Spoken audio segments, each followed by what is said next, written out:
Hi everyone, this is Art Smalley, President of Art of Lean Incorporated, and today in conjunction with the Lean Enterprise Institute, I'm going to bring you another short video on the topic of coaching and problem solving.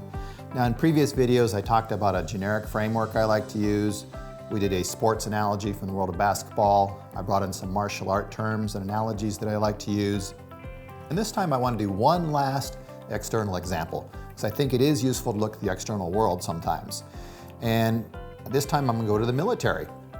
There are military science and leadership courses. They have developed, course books, textbooks, and structured ways of thinking about things that I think are very analogous to our world. And I want to share a couple of those frameworks. Now, full apologies up front. I can't adequately represent Army, Navy, Air Force, Marines. I'm just going to cherry pick a few things from the Army courses and people I've talked with. And in no way, shape, or form am I an expert on this topic. I'm hoping that we get some people with experiences in the field who will be willing to talk more completely about this topic in the future and share with us what coaching lessons we can probably learn from the military. So if the topic interests you, stick around. I think you'll enjoy it. Now, as I said, first glance, you might think, well, what the heck do the military and my world have to do in common? And, it depends. There's probably some degree of overlap. The military is very much a human resources intensive organization. They have a lot of supply chain and logistics works. And of course, they have specialists and generalists and a variety of roles, in between. So one thing I noticed when I looked at the military science and leadership courses from the Army side at least is, again, they have a very structured thought process for development of people. And it reminded me of when I hired in and started working for Toyota in the latter part of the 1980s in Japan. We had a specific thought process and career development plan for people from the time you were entered and went through orientation until you went through a progress of steps and courses and promotions and potentially became a manager. And it was, again, I thought pretty well thought out and done. Today it's completely different. I'm sure this framework is outdated because it's a much more global and diverse company than when I worked there, but some things are probably still the same. We still think about the role of a team member, the role of a leader, the role of a group leader, the role of a manager, et cetera, et cetera. And the military is very similar when you study their courses and thought process on developing people. Of course, you have people that enlist and are just there a couple years, but you also have people that are there for their career. You have to have a career thought process for how to develop people on the enlisted side and the officer side. And that's where some of these military science and leadership courses I previously referred to come in.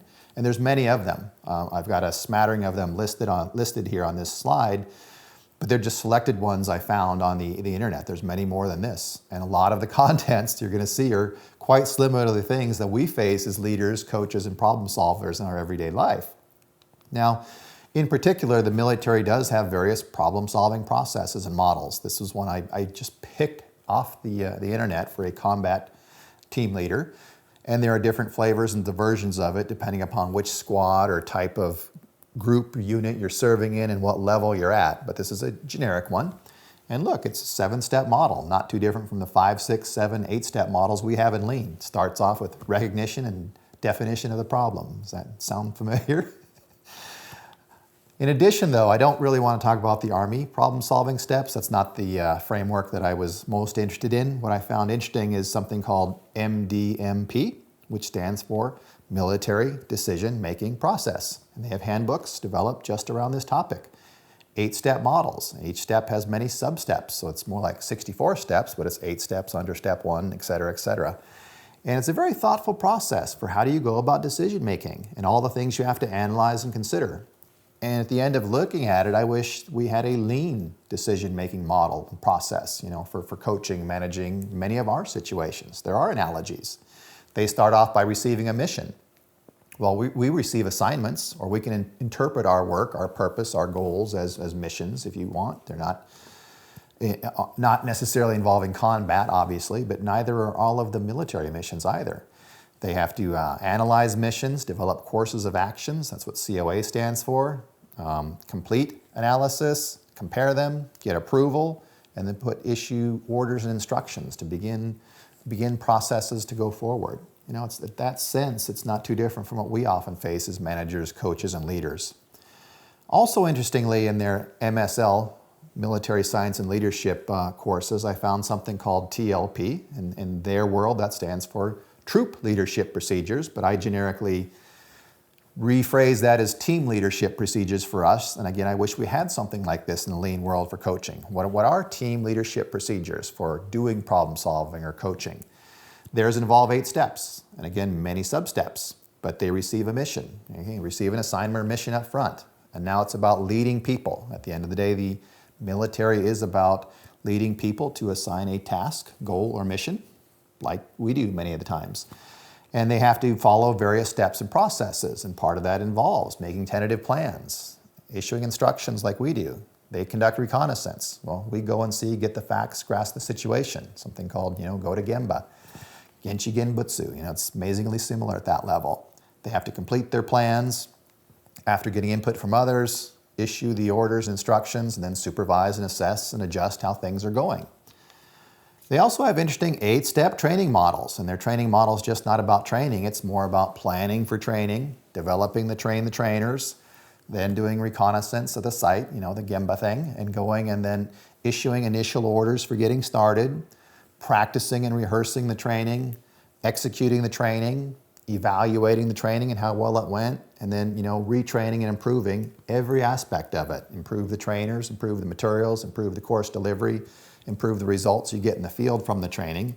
And I think our coaching world needs a lot of this, to be honest with you. It's not just simple as asking questions or telling people to follow steps. There's a lot more that goes into the military 8-step model for training and thinking about that, in my opinion. And again, take it as you will. Your mileage may vary, especially those of you who served in the military. You'll know the pros and the cons far better than I will. But I think in the lean world, we have to look outside on the topic of coaching and even problem solving sometimes. We don't have all the answers, certainly, and I think we're kind of pigeonholed into a corner I'd like to get us out of in a lot of ways. And both sports, martial arts, military, and other areas have some applicable things we should be looking at.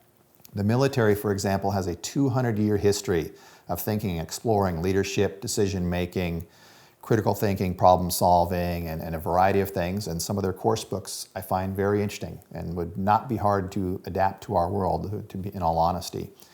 They have very thoughtful career development of personnel by level and type of assignment, which I think lean needs as well, instead of this one-size-fits-all.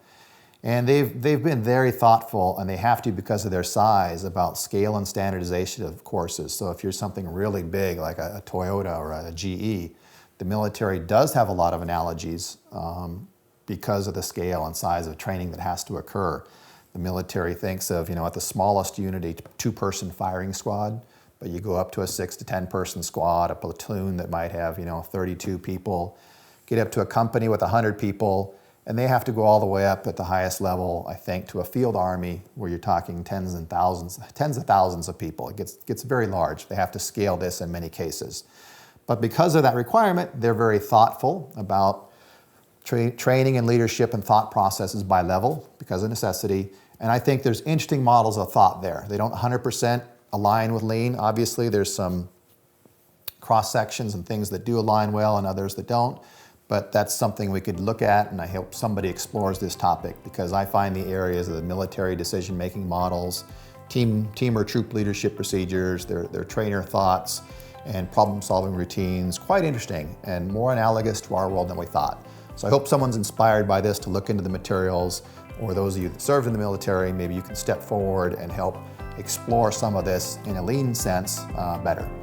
So I hope you enjoy this today, and in the next video we'll go back to regular models and things a little bit closer to home. But have a safe day and see you in the next video.